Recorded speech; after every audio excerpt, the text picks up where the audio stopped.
নমস্কার বন্ধুরা, আমি চন্দন পিক্সেল ভিডিও স্টুডিওর তরফ থেকে। তো আজকের আমি যেটা শেখাবো সেটা হচ্ছে how to use custom selection mask in CyberLink PowerDirector. চলুন বেশি দেরি না করে আমরা শিখে নিই কিভাবে আমরা সাইবারলিংক পাওয়ার ডিরেক্টরে কাস্টম সিলেকশন মাস্ক ইউজ করব।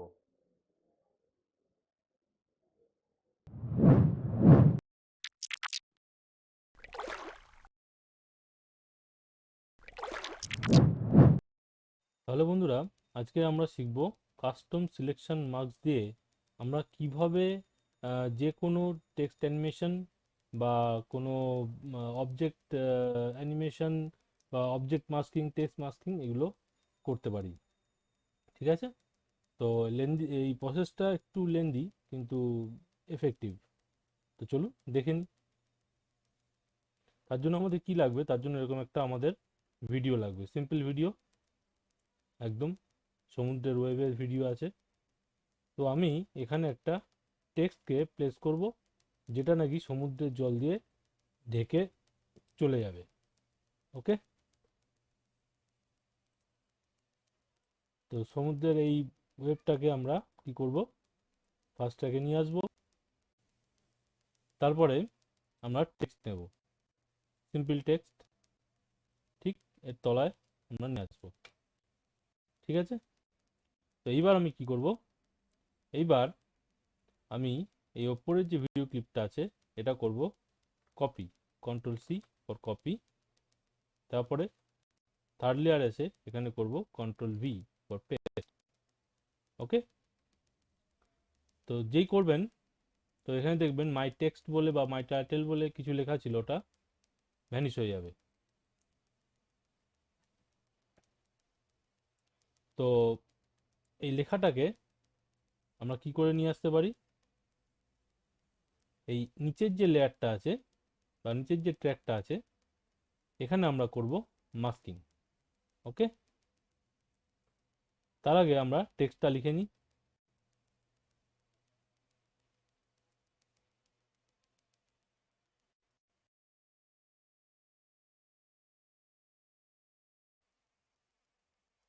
এবার টেক্সটটাকে আমরা এরকম জায়গায় প্লেস করব যেখানে সমুদ্রের ঢেউটা এসে বা সমুদ্রের ওয়েবটা এসে শেষ হচ্ছে। ঠিক আছে, ঠিক এই জায়গাটা। ওকে, এইবার আমরা নিচের লেয়ারটাকে সিলেক্ট করব, সিলেক্ট করে এখান থেকে বলবো মাস্ক ডিজাইনার।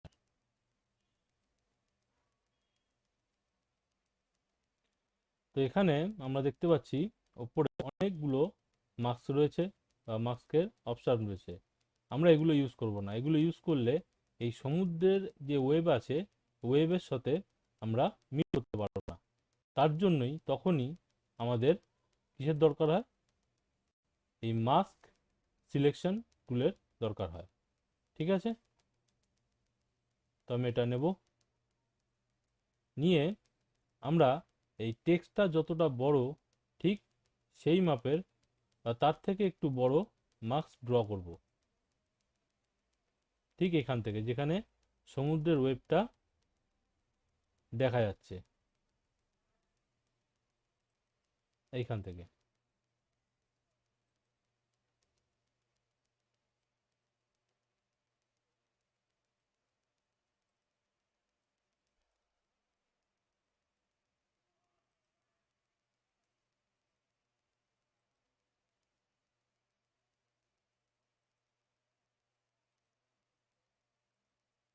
ওকে, এইবারে এখানে যে নোটগুলো দেখতে পাচ্ছি এই নোটগুলোতে আমরা যদি ক্লিক করি তাহলে আমাদের এরকম এদিকে একটা হ্যান্ডেল দেবে, এদিকে একটা হ্যান্ডেল দেবে।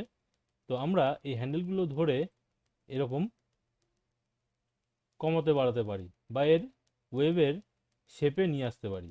তো আমি এখন সেটাই করব।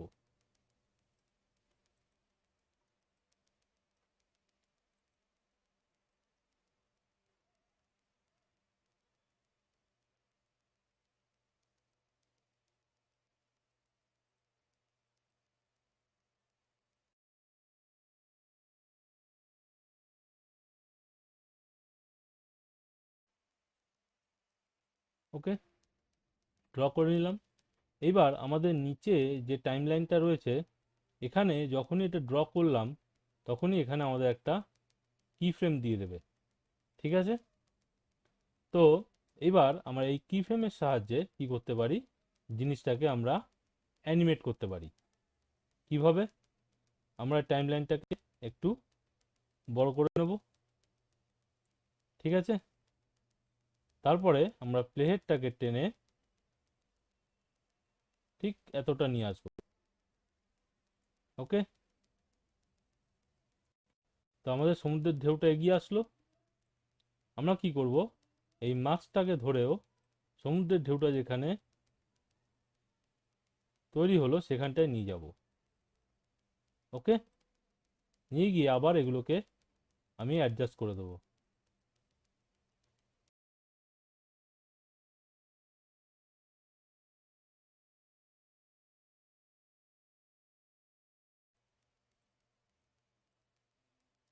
এইভাবে আমরা এক একটা কি ফ্রেম নিয়ে এইগুলোকে এরমভাবে সমুদ্রের ঢেউয়ের সাথে আমরা মিলিয়ে জিনিসটাকে তৈরি করব।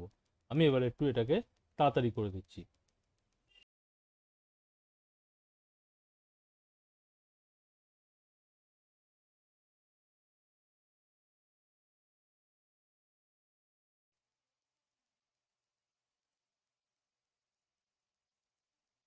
ঠিক আছে বন্ধুরা, তো চলুন এবার দেখে নিই আমাদের কাস্টম সিলেকশন মাস্কটা কেমন হলো।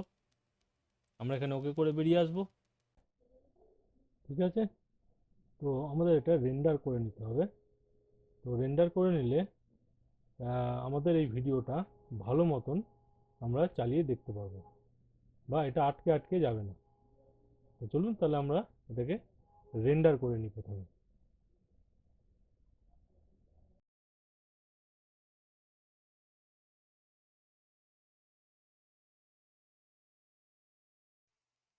তাহলে বন্ধুরা আমার রেন্ডারিং করা হয়ে গেছে। তো চলুন এবার দেখে নিই আমাদের কাস্টম সিলেকশন মাস্ক দিয়ে কিভাবে আমরা টেক্সট মাস্কিং করলাম। তো চলুন।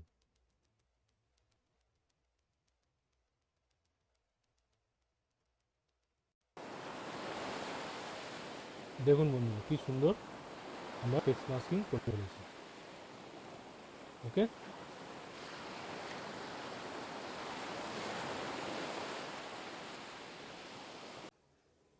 তাহলে বন্ধুরা আমার আজকের কাস্টম সিলেকশন মাস্কের এফেক্টটা কেমন লাগলো? আশা করি ভালো লেগেছে। এই রকমই বাকি যে সিলেকশন মাস্কগুলো আছে সেগুলো আমি সিরিয়ালি শেখাবো।